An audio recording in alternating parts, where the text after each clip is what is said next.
Hello, everybody. Happy Sunday. Episode 9 of the Hybrid Athlete Podcast.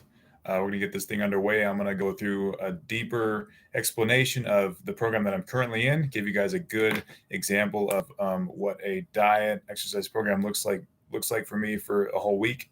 We're going to go through day by day. I'm going to probably show some written visuals and really get into kind of the nitty gritty of things. So let's get into it. Um, Starting off, I do have a half marathon that's coming up 2 weekends from now, and my cardio training has been minimal, meaning that I've done a couple 6 mile runs and that is it. So pretty much looking at the same preparation I did for that March 5th marathon. Those of you who have been following me and aware of kind of my history this year, I did the half marathon in March, marathon on April 15th, and then I did the full marathon on May 7th, and then June 10th was the Boulder Ironman. So this is going to be kind of like a little prep work before my mountain marathon in September, which I'll be disclosing information about that race in the future as well. But for this point in time, while I'm deep into keto, while I'm kind of going to dial in on this next week and a half of running prep, I'm going to give you guys a day by day breakdown. I'm going to show you kind of what I do on a day to day basis in terms of prepping my meals. Going to go through the quantities that I eat every day, the duration that I'm working out, every exercise, every set. This is something that I haven't done at this point, so this is going to kind of fall into the bucket of explicit workout routines, kind of a program example, a program outline, so that I can market myself and my product for what I can provide to people out there, and also just kind of give people a good idea of kind of what from my opinion, what success looks like in terms of prepping yourself for being a hybrid athlete, and turning around from maybe some heavier weightlifting to a half marathon race and eventually to a full marathon race, which I'm going to do in September and then working into next year as well. So let's dig into day one. And I'm going to give you guys one message, which I really want everyone to take to heart. Here it is. Do not at all costs, do not lie to yourself. What do I mean by that? Well, I'm trying to make the point that when you set out a goal to accomplish something and you track it day by day, you might drop or fail by 3, 4, 5% one day. No big deal. That's fine. Next day you wake up. Oh, I did it again. Maybe it was 4, 5, 6% off. Maybe I wanted to eat. If you're on a diet and you're in the reverse direction I'm going, maybe you're like, in terms of bulking and stuff, you might say, I'm going to eat 2,500 calories, but shit, I ate 2,700 calories. Not a big deal. That's fine. Next day, oh, I did it again, 2,700. Well, I feel the same, so not that big of a deal. Day 3, wow, this was a little bit worse. I actually ate 3,000 calories. I'm supposed to be eating 2,500 calories. I'm not going to lose weight like this. But you know what? Maybe I'll do a little extra work. Maybe I'll work out. Maybe I'll go for a walk after dinner, something like that. You start talking to yourself and tricking your mind into thinking that the failure, the micro failure that happens is acceptable. And I'm here to tell you that it's not acceptable. In no way, any shape or form is that acceptable, especially when you're trying to become a better individual and a better athlete and a better overall human being in general. So one of the translatable lessons from this diet and of this program that I've learned, especially since I decided to take on this year of full throttle, is do not lie to yourself. And it may seem kind of harsh, but in that same token, if you're going in on this and you expect results, there's really no shortcuts. And there's plenty of high level, motivators out there, influential people out there. Seth Feroci with his brand X and Sledge, he'll tell you. Chris Bumstead, one of the greatest, Olympia physique athletes ever. All those trainers, Guy Sistorino, he's a great guy. He was a great pro for a while. Fuad Abiad's podcast is fantastic. They all send the same message. There's people that reach out that are intermediate and even some advanced guys that say, oh, can I have a couple of beers, once a week, even if I'm trying to become a professional bodybuilder? No, dude, that's not cool. If you're trying to really hone in on a diet and just, I switched salmon for chicken breast. No, that's not cool. So this is not like that tight of a, restricted environment. But in that same time, don't fail yourself. Don't sell yourself short by lying to yourself about things that are acceptable. Don't tell yourself that you're going to, run a half marathon and then you make an excuse because you got injured. This example is coming to mind with my brother, as a matter of fact. He's been great throughout this whole process. He was hurt for a while. He was out of commission training for his first half marathon. At no point in time did it cross his mind that I'm just going to quit and resign from this goal just because I missed 4, 5, 6 weeks of training. So that type of it's a warrior mindset, and I think it's very required, and it's very necessary for accomplishing things from a physical perspective, because a lot of these things aren't easy. There's a reason why there's an overweight epidemic in this country. There's a reason why there's thousands of thousands, millions of people, as a matter of fact, who have type 2 diabetes, who have hypertension, and who don't necessarily, who know what what you need to do, but the execution part is the hard part. The mundane, mind-numbing, pounding detail day to day. Eat this at this time, do this at this hour, work out, run this much, eat this much.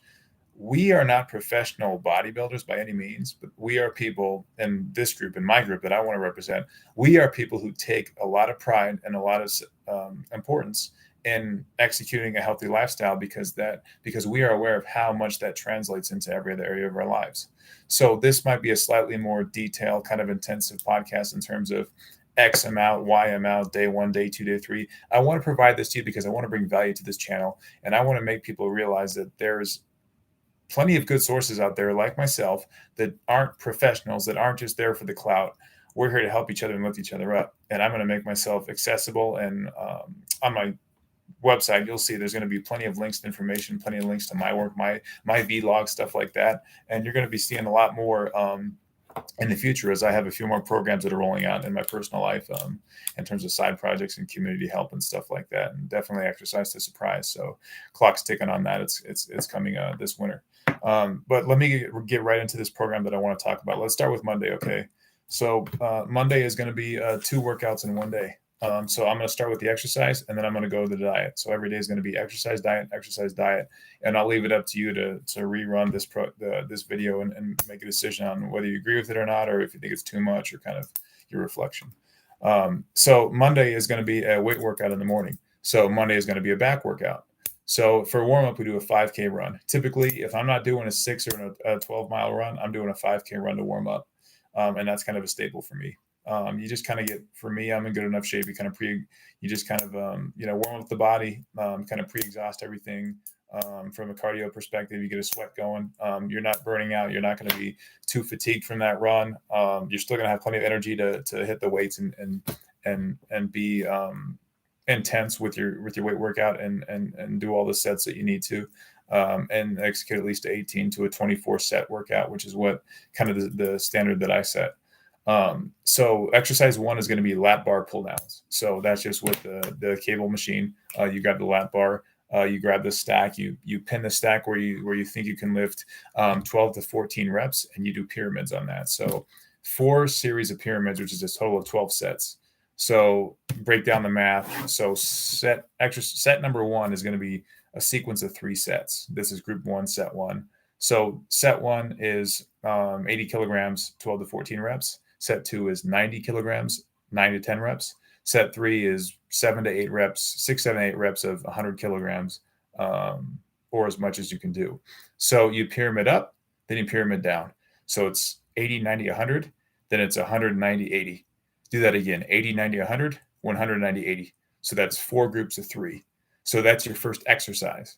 Exercise number 2 is going to be going into arms. So we go from that, we basically get a good burn going with the back, start getting a pump, and then we go into arm workout, tricep extensions. So one of the 2 exercises that I like to do, and there's been studies that show that the greatest, there's EMG, which is basically electromagnetic measurement of muscle fibers and their activity, their electric activity when the motor neuron is firing through an exercise.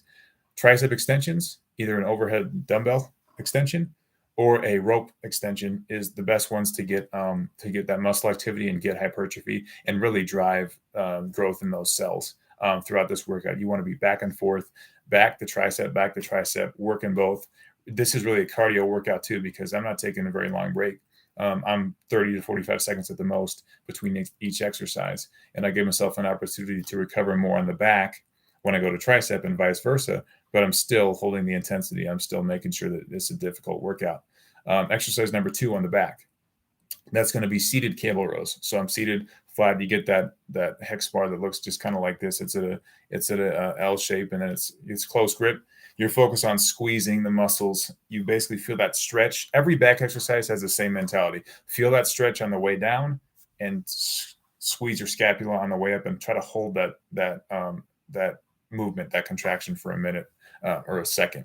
Um, so exercise number 2, and that's going to be 5 sets of that. So it's basically just going to be a pyramid down. I usually do 80 or 90 kilograms, kind of depending on how I feel or if I'm well rested. And then I'll do basically like 14, 13, 12, 10, 9. So that's going to be that second back exercise. And we go into a second exercise for triceps. So the first one I did was rope pulls, for example. Then I'll do basically just like a hex bar or a Z bar. I'll do standing overhead tricep extensions. And then I might mix in like some bicep curls with that. Probably a 60, 70 pound weight is going to be plenty there. So that's 4 to 5 sets, usually between, again, 8 to 12. This is a hypertrophy workout. So notice how every rep scheme is between 6 to 15 reps for the most part. At the most 20 reps, but a lot of times, even if it's like a smaller muscle group, like an arm workout, I want to get at the most 15 reps. Bicep curls, I got 35-pound dumbbells. I'll do another episode on more about the weight, kind of the movement method for a bicep curl. But what you want to keep in mind is that gravity is really going against you on the second part of that movement. So bicep is a lever where the fulcrum is your elbow. That's the middle of the movement. So the fulcrum is stable here. That's why they say keep your elbows in and keep your elbows steady. So you're basically driving the weight up against gravity on the first part of the movement is basically just initiation, just to move the weight. The second part of the movement is really where you want to get that squeeze at the top. That's how you get that peak in the bicep. So that's that concentric movement where you get a nice squeeze in the bicep curl. And I'll add in some sets on that to the arm workout, the tricep workout, the tricep set after in between back sets. So we'll finish up with a third back exercise, and that's just going to be pull-ups again. So I might do a few pull-ups to warm up, but once I kind of get a good sweat going and I'm a little bit more fatigued, I hit the pull-up bar, and that's going to be sets of 8, as many sets I can do of 8, as many sets as I can do of 7. I'm kind of back and forth. Like I'll do a set of 8 pull-ups. I'll go into some arm, maybe some bicep curls, barbell bicep curls, and then keep that intensity. So basically just walk back and forth between stations, 30, 45-second rest period, hit pull-ups as much as I can. Try to get at least 50 or 60 pull-ups in as few sets as possible. So my chest workout kind of includes that same method, as many as I can of 185 pounds. I'll talk about that's going to be on Tuesday's workout. But wrap it up Monday. That's the scheme. So basically 3 and 3 exercises on back, 3 exercises on arms, and total sets, you're looking at like at least 25, 30 sets. Most workout days that I have are between 25 and 30 sets. Wrapping up this day after the 5K run in the weights, you're doing ab work, probably some crunches. I like that. That apparatus that is standing straight up. So you hit the foam pads on your elbows and you're just doing leg raises. I like that. You can do bent leg raises. You can do straight leg raises. You can kind of mix it up, and whatever feels like it's working your core the most is important.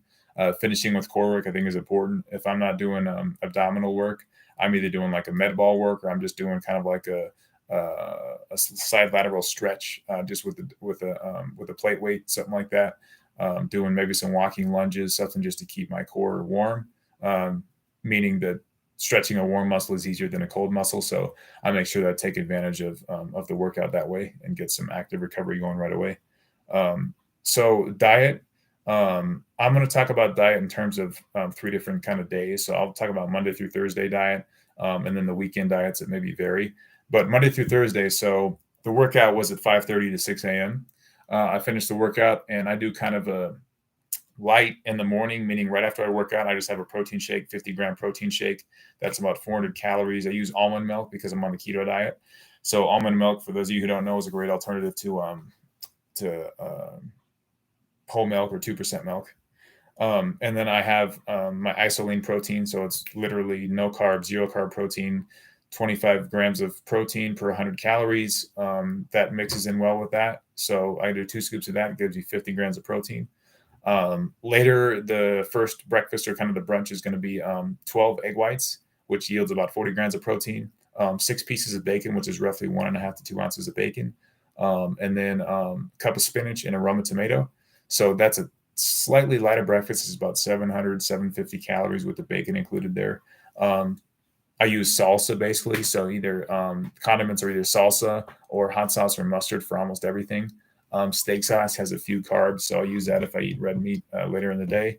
But for the most part, I'm sticking to that. No barbecue sauce, no sweet and sour sauce, nothing that's high sugar, high carb. Salad dressings are the same way. Jumping. So that's my breakfast, and then jumping into the later meals. If I do have a salad in the midday or in the evening, it's going to be a lot of spinach, 1 bell pepper, Roma tomato. Roma tomato has 5-6 grams of carbs per Roma tomato, medium-sized tomato. Same thing with bell peppers. A big bell pepper only has 6 grams of carbs. They're both keto friendly. Whole avocado is going to have some more fat, but it's going to have less carbs.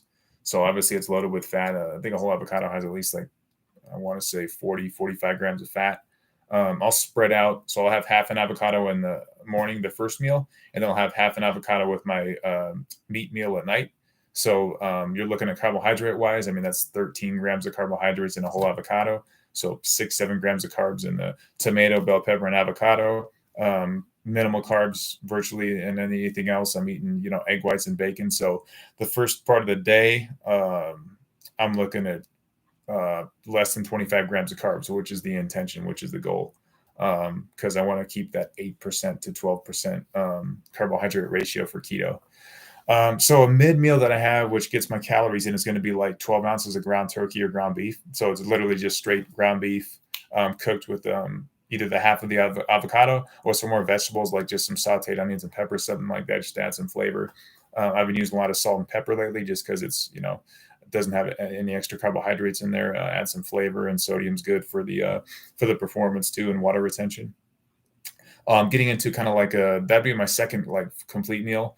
If I work out in the morning, a lot of times I'm not going to eat really until later in the day when I have my bigger dinner. So, after the 2 meals, like the egg whites and bacon and the ground turkey or the ground meat meal, I'll go into a heavier meal of steak or shrimp, chicken, salmon, something like that. Depending on which protein I select, I always want to hit basically my protein count, because everything's zero carb on the meat source. But I focus on basically getting my protein intake to above 250 grams of protein so that my shake will top me off at the end of the day. So, for example, if I'm going to eat, if I've had, the basically a 75-gram protein meal of 12 ounces of ground turkey or ground beef, that's at least 65, 70 grams of protein. And then I have my breakfast, which had the egg whites and the bacon, which is another 50, 60 grams of protein with the shake. I'm looking at, going into dinner, I'm looking at 165 to 175 grams of protein. So from there, if I have a nice solid meal that has 75, 85 grams of protein in it, I'm looking at about 260 grams of protein for the day before my shake. So say, for example, I'm eating boneless, skinless chicken thighs. I'm going to have 4 or 5 of those chicken thighs just because I need to get more protein intake in to get another 75, 80 gram protein meal in. And then from there, I just have my shake at the end of the night.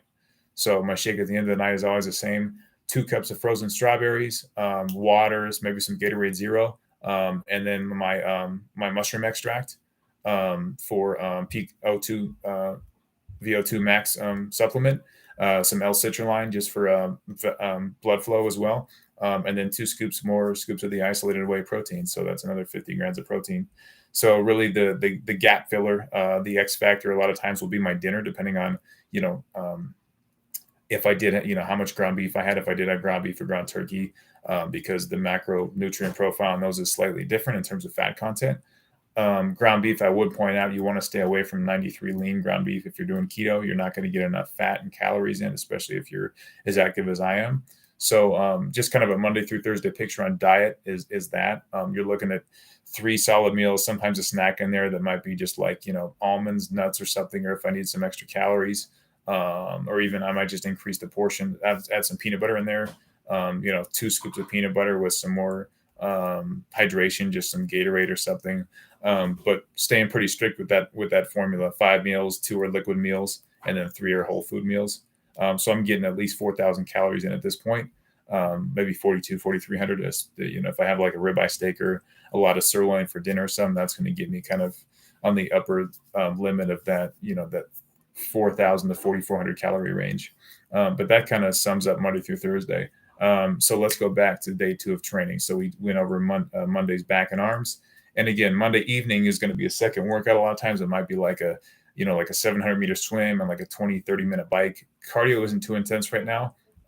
Just because I'm trying to, maintain my mass on this keto diet. I'm really focused on heavier weight training. So getting into Tuesday is going to be a big chest day. So Tuesday I do pretty much all out chest. I go exercise 1 is flat bench. So my body weight is 180, 181. So I basically just rep at 185 pounds to 205 pounds. I'll throw maybe 35-pound plates on there. I'll do sets of 6 to 8 on those, and then I'll go down to sets of 10 on the 185 as much as I can. I kind of pyramid it down. So I'll do 10, 10, 10, 8, 8, 8, 6, 6, 6. That's kind of like a hypertrophy chest day that I do. And I really focus on getting the squeeze. And I take the barbell down and I pause it and then I come up, and I really want to control that weight if it's 185. That's not a lot of weight, but I want to make sure I get the most out of each exercise, and I get the most out of that exercise and that movement. So pretty much 6 to 8 sets on flat bench. And then exercise 2 is going to be, usually it's going to be a dumbbell incline. So I like to change angles. I'll go from flat to dumbbell incline. I'll grab between 75 to 80-pound dumbbells, and I'll do another pyramid type thing where I do 5 sets. I might do 12, 11, 10, 9, 8, 13, 11, 10, 8, 7, kind of whatever I can get unassisted, because I don't have anyone spotting me. But whatever I can do is basically still every set is max effort, meaning like I barely got that last rep, or I failed and just dropped the dumbbells. I think that's kind of the method that I use that works the best for me in terms of feeling hypertrophy and feeling like I'm working the muscle the most. Exercise 3 is going to be dumbbell flies. So I'll either flatten out the bench, or I'll do an incline. I'll mix in the incline dumbbell flies. So basically just go them out, stretch as far down as I can, come back up with them. That's exercise 3, and that's going to be another one that's about 5 sets. So do the math here. We're at about 17 sets for chest, and there's one more exercise, which is either cable flies, or it's going to be just the press machine, the incline press machine, where you put the plates on, and it's kind of I think it's a Hammer Strength is the company that makes that machine. But you're basically just seated. You can either do it flat, or you can do it in an incline. Either one works. I would recommend whichever section of your chest you're trying to work more. If you're trying to work the upper chest, do incline. If you're trying to work the whole chest, just do the flat, or just do the regular chest machine for the Hammer Strength. And then going into kind of finishing up the exercise, you might add on some push-ups with some arm work or something. And just kind of I do some isolation work and kind of overload the weaker muscles. So your lockout muscle in the bench press is a tricep. So basically just doing maybe some extra lockout work. Like if you do a rope extension with the tricep, basically get that rope all the way down, so you force yourself to kind of push out and extend that last part of the movement. Full range of motion, and it kind of isolates it fulfills the principle of overload for isolation for that muscle group for the tricep. So I think that's a good way to go about getting some extra work in your arms too. I like to run my programs where you're getting like good arm work out of grip strength work, like pretty much every day. I even, mix in some pull-ups, just not on back day, but on other days as well. So that kind of wraps up chest day. That's 4 key exercises, and then some accessory work again with arms. Wednesday is going to be more of a heavier cardio day. So for example, this last Wednesday that I did 5 rounds of boxing. I did another 5K run, and then I did 5 rounds of boxing. So 5 rounds of boxing is pretty intense if you challenge yourself to do 3-minute rounds and really don't take a break and just focus on power movements, technical movements. So hit the bag as hard as you can, back off, go into more of like a technique, just work on your combos and stuff and your footwork. So that's a great workout. So I do that, and I'll finish up. I'll get into some shoulder work there. So I like to mix my boxing day with my shoulder workouts. So shoulder work is just going to be dumbbell military press right out of the 5 rounds of boxing in the run. So shoulder press is going to be like 55, 60-pound dumbbells, probably same rep scheme. So everything's similar. It's going to be like 12, 13 reps from 12, 11, 10, 9, 8, whatever I can do. And then I'll do like a drop set. So I like doing drop sets with shoulders because you really get good hypertrophy from doing that. So say, for example, I'll do a barbell military press with 45-pound or 35-pound plates. Right after set 5, I'll drop for a 6th set. My 6th set is going to be just a 25-pound plates, and I'll just crank that out as much as I can, 15, 16, 17 reps. And I will point out I do that a lot of times with flat bench too. So maybe I'll finish like a 205-pound bench press, and then I'll just drop the 35 pounds off, and I'll do 135 as many as I can, try to get 18 to 22 reps, something like that, and really just work on just burning out the muscle that way. So shoulders is similar. 4 main exercises for the shoulders. So I got dumbbell press, I got barbell military press. Then I got forward lateral raises with dumbbells. So I'll grab 25, 30-pound dumbbells and just raise them. And then I'll mix in like bicep curls with that just as a variation. So exercise 4 on shoulders is going to be one thing that I've started to really like is just the cable raises. So you stand basically with a straight arm and you just put the cable to the lowest setting and just use the pulley just to raise the cable up and get like a nice lateral deltoid work that way. So those 4 exercises are really productive, especially after doing a boxing round where boxing already is hard enough on your shoulders. So I've pre-exhausted the muscle pretty good before I get into the 4 shoulder exercises. But that's kind of the layout for Wednesday. So you're looking at basically 5K run, maybe a bike that's mixed into a 15, 20-minute bike because I'm kind of not really training for endurance at this point, but a short bike. And then we go into boxing and then shoulder work and some accessory arm work. Thursday is going to be kind of the big leg day that I do. So again, like we're looking at basically each exercise has 5, 6, 7 sets. But we're focusing on the heavy lifting, like barbell work. So exercise 1 is just straight deadlift, conventional deadlift. At this point, I was, happy with myself. I was able to get 345 up for sets of 5 or 6 this last time, which is good. Typically, I'll do, 315 for kind of a 10, 9, 8, 7, 6 scheme where I get 5 sets and then I'll do like a drop set with 275 or something. And just hit like 10 to 12, 15 reps as much as I can, kind of get a nice rhythm and just move that weight around. And I've discovered that when you kind of do a drop set on deadlift, as long as your form's good and you're not breaking down, you really get like a burn on the quads. That really forces you just to kind of, keep your back straight, but just go up and down with it. Don't slam the bar, don't slam the weight on the floor, but definitely come down, touch the floor, come back up with it quick. You're not stopping. If I'm on a set where I'm doing heavier lifting, like, 345, 365 on the deadlift, I'll do that rep, I'll come down with it, and then I'll just like stay there, regroup, focus. 2 seconds later, I come up with it. My intention on the lighter drop set is just to burn that motherfucker. Just basically just as quickly as you can. I mean, just go back up with it. And your legs should be on fire after that deadlift set.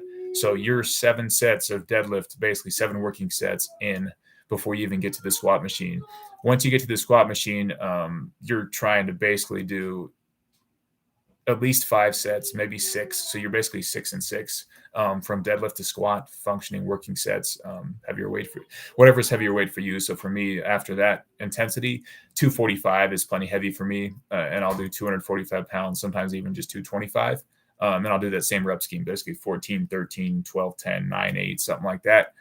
Try to get 6 sets in. And then I'll do another drop set of 135 on the squat. So basically what I do is I'll be, in pretty rough shape after that last set of squats at 225 or 245. And then I'll go right into a 135-pound squat, barbell squat, and I'll do as much as I can, just like bench, just like shoulder drop set, maybe 20 to 24 reps, as much as I can get. And then I'm really ready for machine work at that point, as those first 2 exercises knocked me out. I will point out too, before leg day, I warm up with like a 20, 24-minute run, maybe a slower speed, but just to kind of get the blood flowing. And I want to be sweating before I go into the deadlift because, you're working the whole posterior chain. So I want to make sure everything's nice and warmed up. So after those 2 main exercises, the compound movements, I go into machine work. So you're looking at, first one is leg curls. So I do seated leg curls or lying leg curls. So you have that little roller that you want to adjust it to the nice setting. So it's basically right, the same location as your lower shin, like right above your shoelace, just on the back of your, right above your heel. That's where you want that roller place. So you get a nice strain on the leg and on the muscle, but that lever system is really getting the most out of the movement. So I think that's important. People might cheat themselves if they don't adjust the setting correctly on some of those machines. So Machines are great because they kind of force you to be symmetric, but they're also, taking away from that core strength of stability and, balancing the weight. So there's pros and cons to each one. So that would be 5, 6 sets again. Exercise 4 is going to be leg extension. So at this point, the deadlift is quad dominant. Squats are kind of both, the entire leg, but definitely quad dominant as well, depending on how you squat. Especially if you front squat, you can get some great quad work that way. But for me, exercise 4 is going to be leg extensions that are anywhere between, like, I just kind of kind of fluctuate between 90 to 150 pounds on those. 130 for the most part. So, I'll do 130, 15 reps, and I'll kind of drop it down 12, 10. I might drop the weight, do another set of 12. At this point, I'm going for more volume on the machine work than I am just on, hypertrophy between, 7 to 10 reps. I think that's a tad bit low. I try to use whatever weight I can to stick around 10, 11, 12, 13 reps. So say, for example, I'm dead after doing 130 pounds for 12 reps. I'll do 110 pounds for another 12 or another 14 reps, and just kind of keep that intensity, keep that movement going, and really just, try to crush myself at the end of that machine work, because that's kind of the last major movement for leg day. And at this point, I'm 25, 26 sets in. So, I hit a calf work. I'll just do like 3 or 4 sets of calves, and that's about it for legs. That workout takes me only about an hour, just because the intensity's high. I mean, I don't take too many long breaks between deadlift sets or squat sets. I keep it rolling through the whole thing. So that day, I've definitely worked into a point where I'm 4 days into my week and I'm feeling it. So that being said, segue into Friday. Friday's a lighter day, so Friday is more of an instinctual day. It's the one day that I kind of make a decision on the fly what I'm going to do. Say, for example, I had a heavy shoulder day in boxing, and then I did legs, and my whole backside is just kind of killing me, or my posterior chain for sure. I might just do like an upper back, get in some extra pull-ups, get some extra arm work in, maybe do more cardio. At this point for this half marathon, Friday is my day where I would do a 6-mile run, or I might even work up to a 12-mile run this upcoming Friday and really get some cardio work in that way. But Friday is just more of kind of like a mixture here and there for 75 to 90 minutes, and you're getting good work in. In my programs that I've made, there's more explicit and description and detail on what exactly you want to do. But for me personally, I'm in the school of thought where I'm kind of more of an advanced trainer. I feel like I'm in tune with my body, and I know what my body needs. If I realize that my body needs maybe a little bit more, I can use some shoulder work. I'll do some more dumbbell shoulder press. I'll do a different variation. There's a lot more variations than the 4 exercises that I do for a muscle group each day. And that being said, I'll save it for another episode, but we're looking at basically like mesocycles, where phase 1 is going to be this week that I'm explaining. And then phase 2, a month down the road, is going to be same muscle groups, but just different exercises. So that's kind of how I like to run things. But Friday's just kind of up in the air. It's kind of a wild card, but follows the same scheme. Dynamic warm up. If you're just going to run heavy, maybe just do like a 6-mile run and then go do some push-ups and pull-ups, nickels and dimes, as David Goggins says. And then just kind of finish the workout that way. Or if you're kind of just, stick with the 5K run, and then, go into more of like a different back workout. Like, I like those back machines that just have the handle where you load the plates, and then you're basically just seated with a chest pad. And then you basically just want to focus on not lifting your chest back, but staying engaged, and just really just focus on squeezing the lats. Exercises like that are a nice variation to kind of confuse your muscle, and give yourself a different movement to work on. So it's kind of, dealer's choice on those days. I will say Saturday, when I'm in off season, when I'm kind of in bodybuilding mode, I'll revisit a leg machine workout 2 days after, and I'm still sore, but I just want to crush my legs because they're one of my weaker body parts. So depending on the time of the year, it'll be like another, 3 or 4 exercises on leg machines, coupled with like an incline bench press. We'll do barbell incline. I usually do dumbbell incline, but I'll mix in like a barbell incline press. So Saturday is just kind of Saturday is like lower body, upper body combo. And again, it follows kind of the 2 to 3 exercise on each upper lower body. So you're looking at 6 exercises, 4 to 5 sets on each one. Again, 26, 27, 28 sets. That's kind of the foundation for my program, is sets in the 20s, reps between 7 to 15. Heavier lifts will be maybe 6, 7 reps.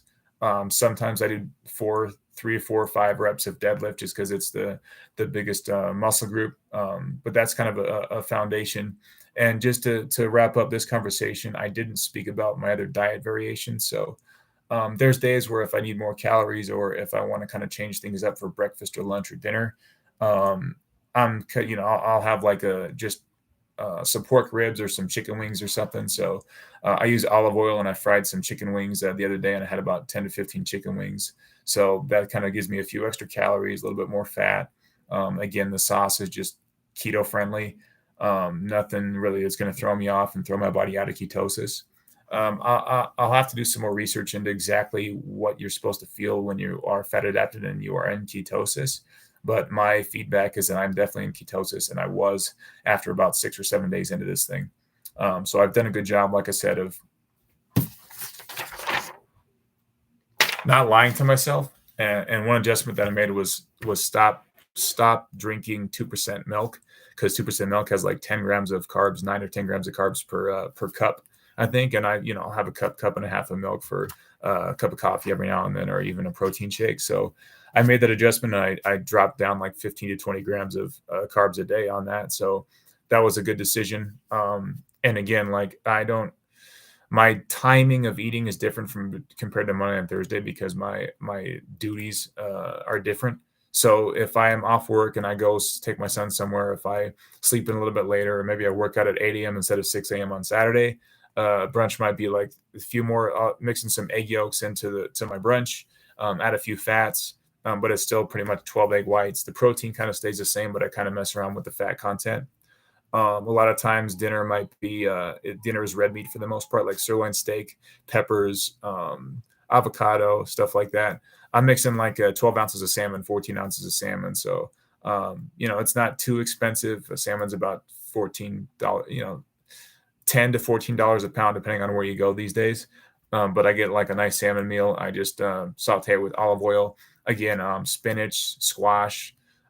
Squash is a little bit heavier in carbs, but it's still, from my understanding, it's keto friendly. But I only have like literally half of a squash just to add some flavor to the salmon that I'm eating, just with like salt and pepper and lemon or something.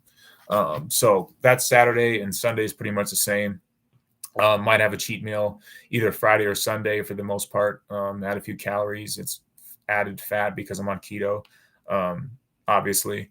But again, just kind of keeping my body weight where it's at and seeing my physique change. Once my website's up and running, I'm gonna kind of post some of my progress pics, and I do it on this YouTube channel too, just on the shorts and on my Instagram as well. Nate.rv91 is my Instagram if you want to check that out.